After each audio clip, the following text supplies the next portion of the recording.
नमस्कार, बाबलीस क्रिएशंस में आप सभी का स्वागत है।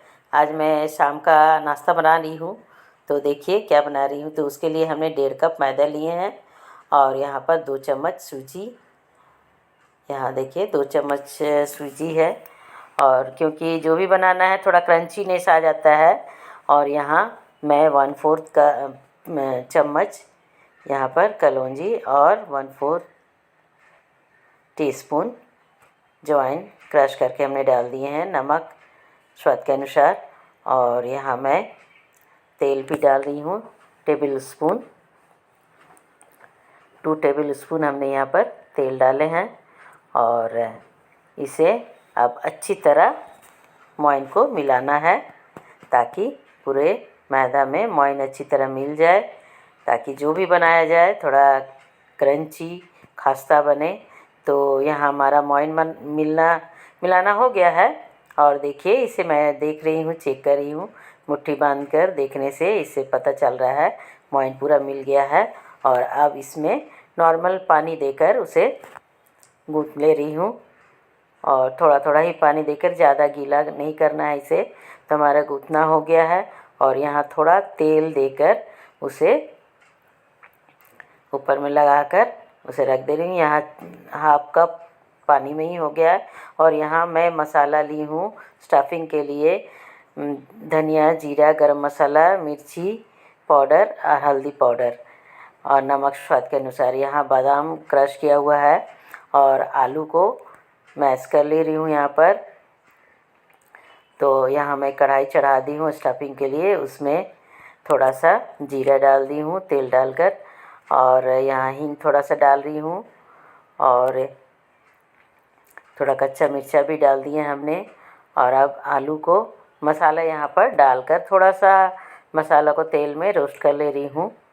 और अब आलू डालकर उसे उस मसाले में ही भून लेना है ताकि एक सुंदर सा स्टफिंग तैयार हो जाए। और नमक स्वाद के अनुसार। और यहाँ चाहे तो थोड़ा चीनी भी डाल सकते हैं। और इस तरह हमारा तैयार हो गया है स्टफिंग। और ऊपर से हमने क्रश किया हुआ बादाम जो था उसे भी डाल दिए हैं। और इससे टेस्ट बहुत ही अच्छा हो जाता है। मुंह में जब बादाम के टुकड़े मिलते हैं तो अच्छा लगता है। ऊपर से धनिया पत्ता स्प्रेड करके हमारा स्टफिंग तैयार हो गया है। और मैदा को हमने रखे थे रेस्ट के लिए, उसे भी आप छोटे छोटे पेड़े बनाकर उसे मैं इस तरह बेल ली हूँ। और बीच में एक ग्लास रख के, छोटा सा ग्लास है, और स्टफिंग को साइड साइड से देखिए इस तरह करके स्प्रेड कर दे रही हूँ। और इसका और अब ग्लास को हटा दी, बीच का जो पोर्शन है प्लेन। तो देखिए मैं किस तरह करके इस डिज़ाइन बना रही हूँ। तो अब मैं पिज़्ज़ा कटर से इसे कटिंग कर ले रही हूँ। पहले उसे हाफ किए, फिर उसके पूरे को ही 4 भाग किया गया है। अब 6 भाग हो रहा है, 8 भाग मोटा मोटी इसे कर लिया गया है। और अब बीच में जो जगह है उसमें थोड़ा सा पानी लगा दे रही हूँ ताकि वो जब इसे मोड़ा जाए तो उसमें सट जाए, खुले नहीं। तो ये मैं एक एक करके इसे मोड़ना शुरू कर रही हूँ। देखिए इस तरह करके। तो इसे तैयार मोड़कर एक साइड में रखते जा रही हूँ। और देखिए एक एक टुकड़ा। और इसे जब फ्राई किया जाएगा तो ये बहुत ही क्रंची और टेस्टी एक स्नैक्स बनकर तैयार हो रहा है। तो देखिए इस तरह करके मैं बाकी सभी को कर ले रही हूँ और भी बेलकर उसे भी तैयार की हूँ। तो बाकी सभी को मैं इस तरह कर करके तैयार कर ले रही हूँ। और पूरे जब तैयार हो जाए तब उसे फ्राई कर लूँगी। हमारा यहाँ पर हो गया है। और अब देखिए दूसरे तरीक़ा से आप चाहे जिस तरह का भी आप डिज़ाइन दे सकते हैं, स्टफिंग इस तरह दे देकर। तो नेक्स्ट मैं जो बना रही हूँ उसे गोल बेल लेने के बाद और उसके साइड को काट दे रही हूँ क्योंकि चौकोन स्क्वायर एक शेप देकर और फिर इसे बीच बीच से भी काट ले रही हूँ और छोटे छोटे टुकड़े इसके कर ले रही हूँ इस तरह। इस तरह करके काट कर और जो स्टफिंग बनाया है तो इसमें अलग एक एक तो जो भाग है उस में स्टफिंग देकर और फिर उसे भी मोड़ लेंगी। तो ये सब देखिए स्टफिंग यहाँ पर मैं दे दी हूँ और इसे जिस तरह करके शेप देना है अपना हिसाब से आप अलग अलग शेप का बनाइए और ये बहुत ही सुंदर लगेगी खाने में और थोड़ा अलग अलग शेप में देखने में भी अच्छा लगेगा।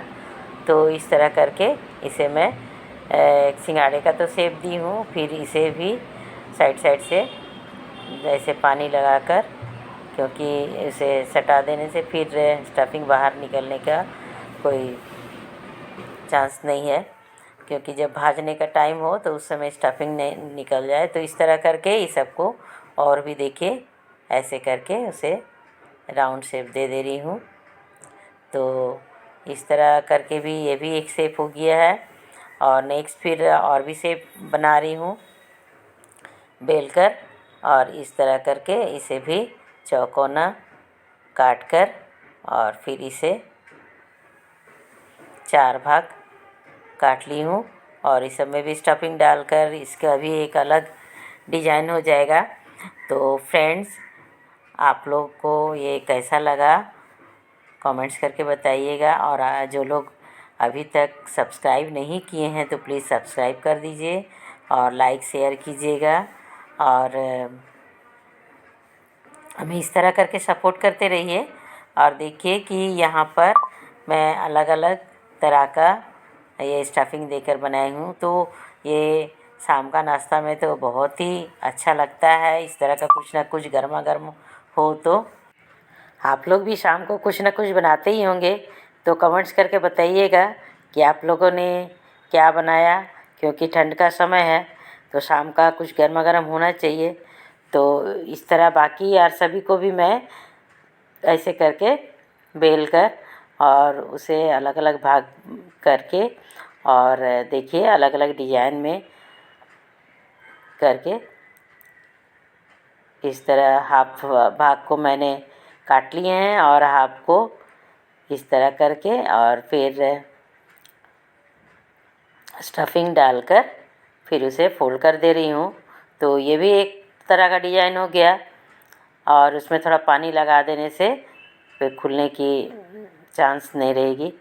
तो यहाँ पर हमारा एक तरह का और भी डिजाइन तैयार हो गया है और अब अलग अलग डिजाइन का स्टफिंग डालकर इस तरह का बना ली हूँ और अब चलिए उसे फ्राई करूँगी। तो फ्राई करके गर्मा गर्म ठंड के समय में तो खाने में तो मज़ा आता ही है और इसके साइड का स्टफिंग निकल ना जाए तो उसे भी मैं सील कर दी हूँ और अब फ्राई कर ले रही हूँ।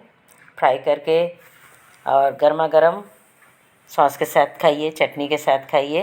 तो हमारा यहाँ पर फ्राई होकर तैयार हो गया है। तो फ्रेंड्स अगर आप लोग अभी तक सब्सक्राइब नहीं किए हैं तो एक बार सब्सक्राइब कर दीजिए, लाइक शेयर कीजिए। और यहाँ हमारा बाकी सब फ्राई कर लिए हैं। तो हमारा गर्मा गर्म शाम का नाश्ता बनकर तैयार हो गया है। तो अंत तक देखने के लिए बहुत बहुत धन्यवाद। मिलती हूँ